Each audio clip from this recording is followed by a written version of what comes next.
Hello folks, Dick Fairburn here. You know, in 1991, the most devastating and effective handgun ammunition ever developed hit the market. But by 1993, that radical bullet design was being modified, going away, never to be the same again. What was this bullet design? And why was it canceled? Stick around and I'll tell you the doomed history of Winchester's infamous Black Talon ammunition.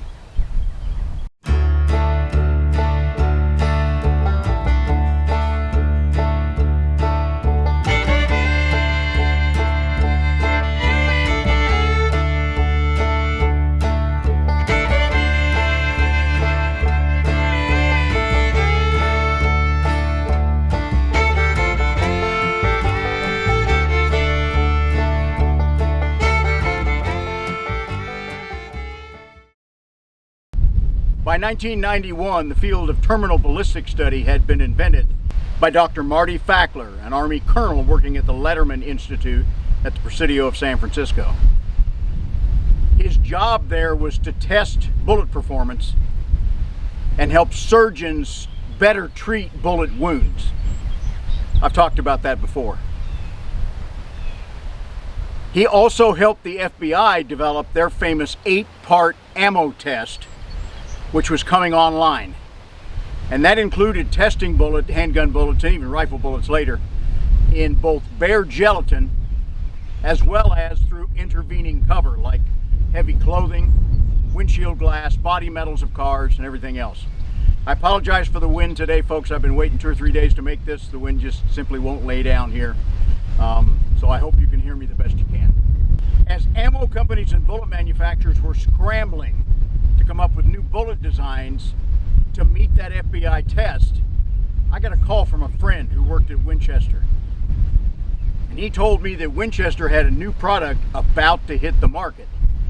He also knew that Dr. Fackler had me working with water to try to develop a simple performance test that people could do at home or that police agencies could do at their own shooting range. Because 10% gelatin blocks, really to be most accurate, they have to be used under almost laboratory conditions.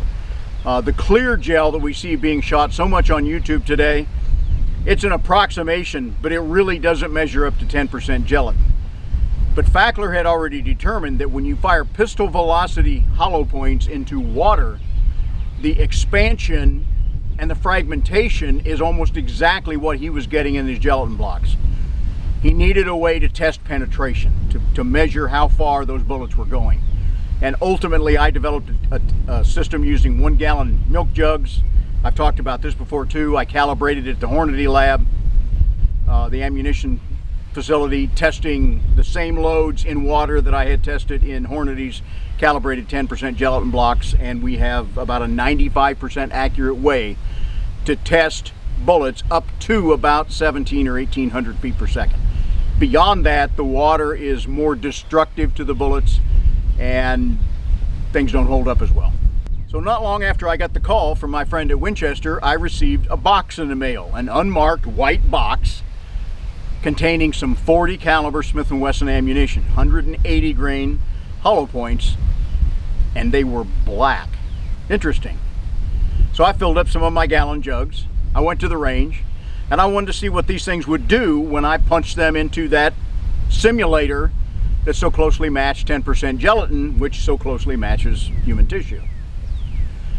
One of my officers that worked for me went along, and when I fired that shot, and I'll show you shooting one into water here in a little bit, I've got that first recovered bullet out of the jug of water and I said, wow.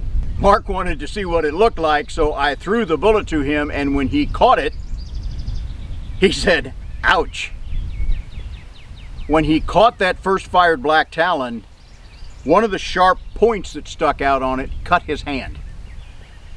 In the testing and development of this load at Winchester, I got a feeling that's probably not the first blood that bullet drew.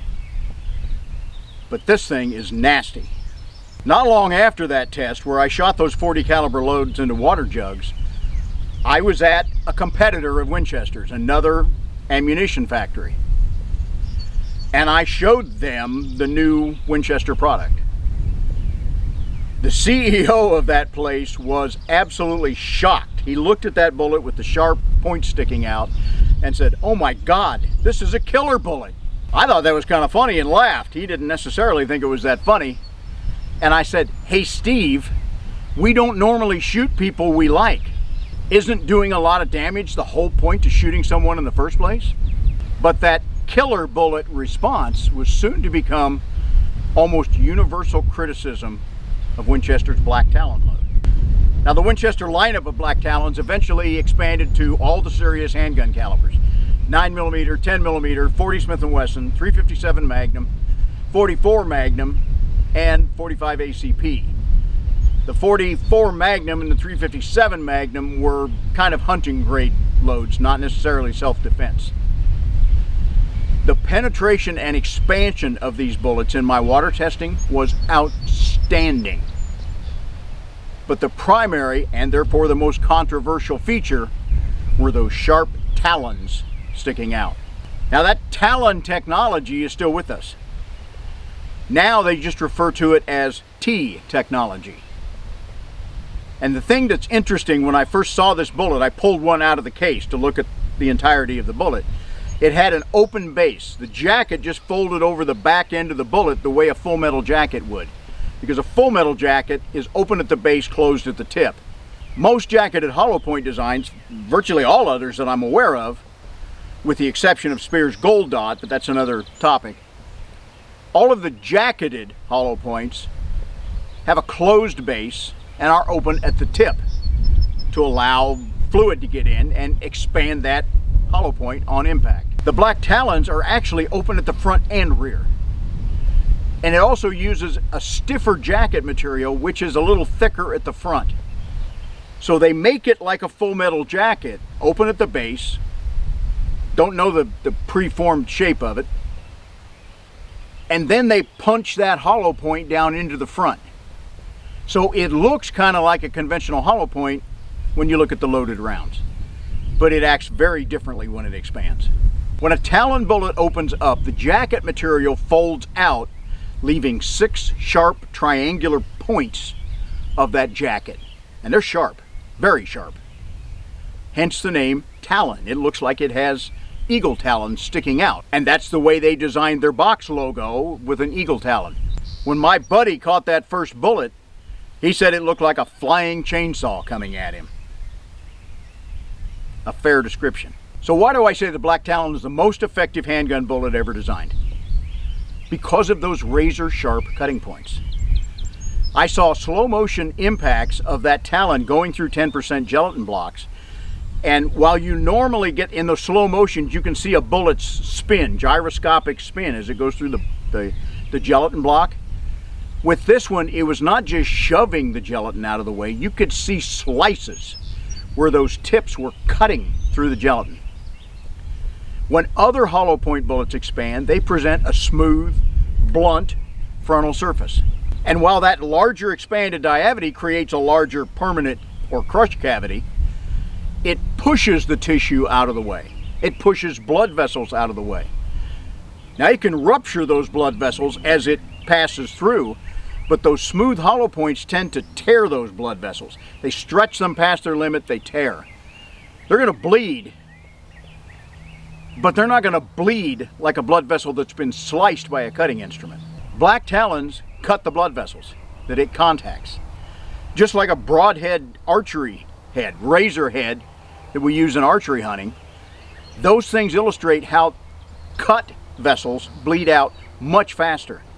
There are videos of large game being hit with broadhead arrows that are down and essentially out within a very few seconds of taking a thoracic hit from a good broadhead arrow.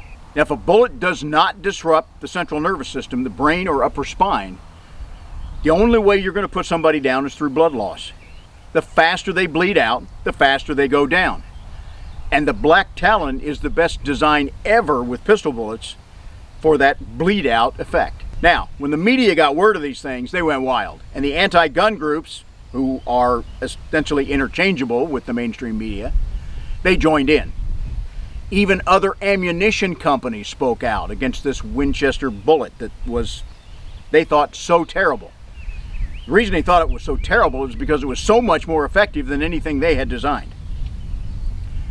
Doctors went on the warpath, and they claimed that Talons would endanger their lives. It could prick their medical gloves and cause blood transfer and cut tendons and things, because they said that often they used their finger to probe into a bullet wound to see what it was like in there. When I heard that one, I asked Dr. Fackler about the idea of probing a bullet wound with a doctor's finger, and he thought that was one of the dumbest things he'd ever heard. In his testing, he saw other jacketed hollow point designs routinely shed pieces of their copper jacket. And those fragments were often very sharp and just as dangerous to cut a gloved finger as the Black Talon would be. And he basically said, what kind of a dumbass is sticking their finger down into a bullet hole? There are bone fragments and everything else in there that are just as dangerous as that Black Talon tip. Now, the black coating on the Black Talon bullets was something that Winchester called Lubalox. It's a formula that's designed to reduce fouling, reduce copper fouling in the barrel of a gun. They'd been using Lubalox for years, and in fact they still use it on some rifle bullets today. There was a myth circulated that that black coating was actually Teflon. And earlier in ammunition developments there had been a round called the KTW, which was a steel core bullet with a partial jacket at the base to catch the riflings so that the steel wasn't wearing out the barrel. And they were coated with some green Teflon. The purpose of the Teflon was to help that bullet penetrate. And I happen to have a few that I may have to deny because they may be illegal in some places. But 9mm KTWs would easily go through a steel I-beam, so that Teflon aided them in penetrating hard targets. So the opponents of the Black Talon claim, oh, it's Teflon coated. It's designed to penetrate the soft body armor that police officers wear. This is an armor-piercing bullet. That's not true at all. Now, as we often see today, they even stuck a racial component into their criticism of the Black Talon. Some people claimed the black color was only there because they're designed to kill black people. Really? Well, at the same time, Winchester had loads called silver tip bullets that were nickel plated. Were they designed to kill white people? In 1993,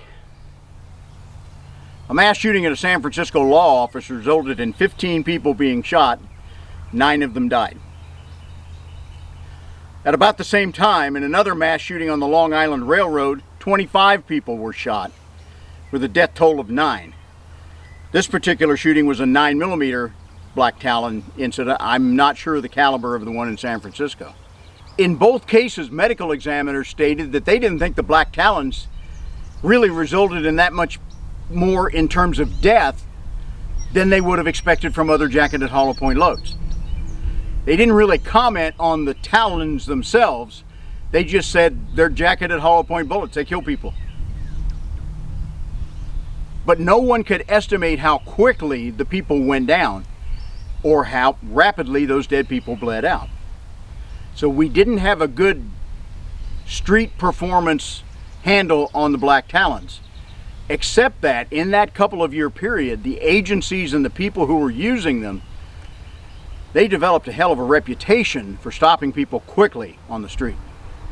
But those shooting incidents, coupled with the black people, armor-piercing, injuries to the doctors, things all coalesced, and the fate of the Winchester Black Talon load was sealed. They very quickly pulled them off the market. But they continued to make the bullets without the black coating, and they were available to law enforcement for a while. There are some of those intermediate bullets, they're copper colored as we would expect without the Lubalox, but they still have the Talon sticking out. But those started to fade pretty quickly. The T technology is still a mainstay of Winchester bullet design for handguns. But they gradually modified those points. So instead of sticking out where they could interact with the tissue as they passed through, Now they kind of fold under those lead pedals and don't stick out prominently. Winchester's current production ammo, like the Ranger T law enforcement loads or the PDX-1 self-defense loads, still use that Black Talon open base jacket design. But as I said, the points no longer stick out as prominently. They are pretty much folded back under those lead pedals. Now, when I tested these things, and I tested all the calibers in my water jugs, what impressed me the most wasn't just the sharp points, it was their expansion and penetration.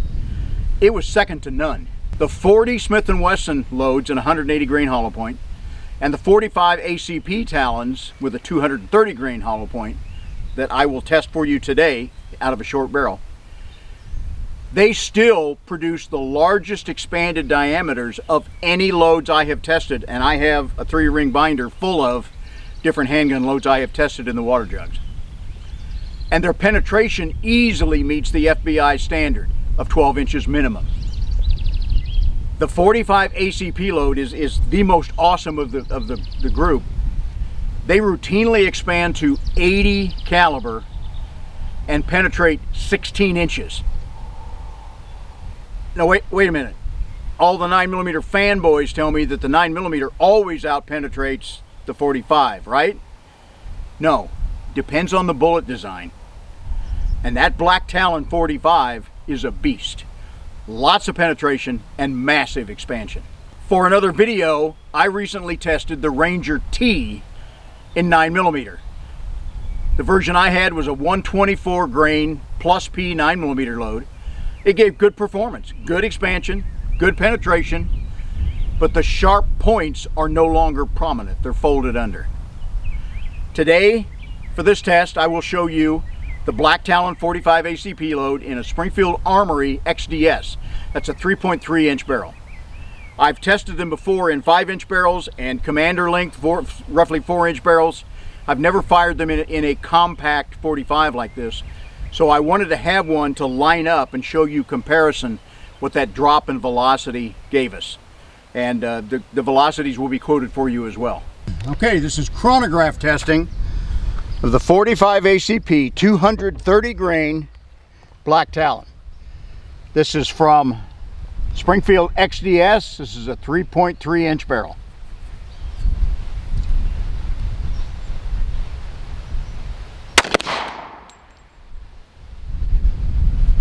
.759. I don't have a lot of this ammunition, so I'm only going to fire one for velocity check. 759. Here's the same thing, 5-inch, 1911.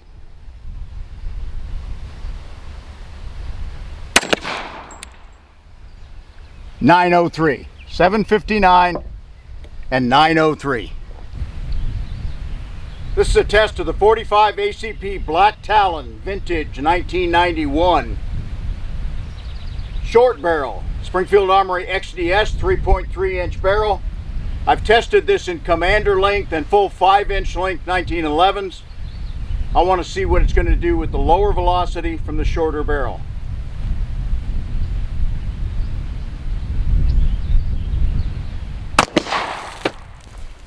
All right, as expected, the first jug is destroyed.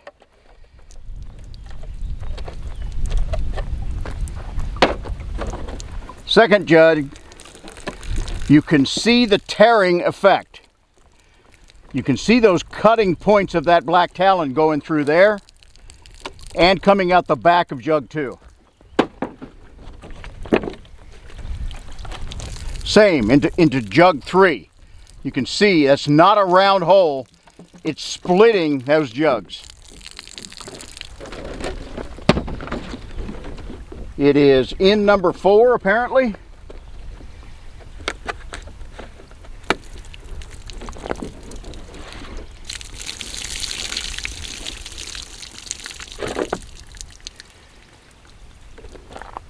All right, so into jug 4. It broke the back. It kind of veered down low a little bit, skimmed along the bottom there, but you can see the breaking.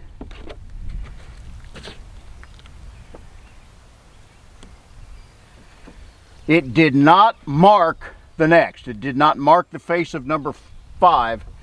So it's in 4, broke the back of that, and I will calculate that. And here is the classic Black Talon performance. Now these talons are not sticking out quite as much as they do from the longer barrels, but they are still sticking out past those soft lead or those rounded lead petals. So 6 cutting points, and you could clearly see the damage.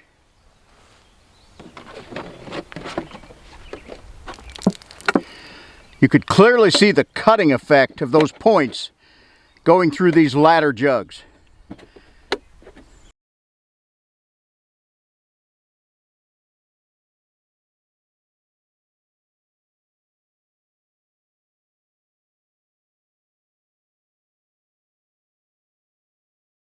Now the Black Talons were designed purely for terminal performance.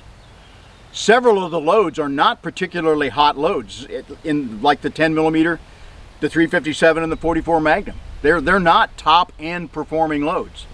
The 45 is roughly a standard to mild plus P type performance. They were only available in the 147 grain weight in the 9mm. So if I think these things were the best thing ever, and since I still have a few boxes of every caliber on hand, why don't I carry them for my own self-defense? Well, frankly, the stigma of the Black Talon is something you have to contend with. If you shoot somebody with these and it gets out, they're going to accuse you of using some kind of horrible, illegal killer bullet. Because there's a myth out there that the Black Talon has been banned and that they are illegal. That was never the case. They have never been banned in any jurisdiction that I'm aware of. They simply have a troubled reputation. More importantly, I guess, there are lots of excellent self-defense rounds out there now to choose from. But in my humble opinion, the Black Talon was the most effective stopper ever. Has the hype died down? Do you think Winchester could gradually and quietly start changing that hollow point design to bring those points back out and institute that cutting action of the original Talons?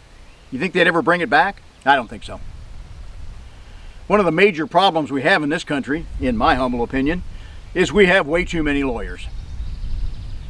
And if you were to bring the Talon back, even without the black coating, and you use them in general society, the lawsuits would bankrupt Winchester. Even if they won the lawsuits, just having to fight them would be terrible. So Winchester's marketing use of that black Lubalox coating and the Talon name and the box design that I'll show you, that Eagle Talon, I think contributed massively to the demise of this really outstanding handgun load. It's a great design. It failed because of lies, myths, media hype, and questionable marketing. But tell me what you think about the Black Talons in the comments. Are they worth buying? They're 30, 35 years old now, any of the stuff that's out there on the market. And they sell for ridiculous prices on Gunbroker and other auction sites. Are they worth it? They probably increase the performance over standard jacketed hollow points. We can't really quantify how much more they improve it. And no, I don't think they're worth the price. I don't think they're worth the trouble of changing to a different load. But tell me what you think. Sometimes great things die for bad reasons. Folks, if you like these videos, I ask you to subscribe, resubscribe, because sometimes YouTube kicks folks off. Leave comments, give me a thumbs up. Help me grow. I just hit 29,000 viewers. Kind of a slow, steady growth. I'd love to have a lot more, and maybe someday I will. Most of all, folks, whatever load you choose in whatever caliber you carry for your own self-defense, y'all be safe out there. Okay, we got them both here now. You ready? Bud got one. Ginger got one.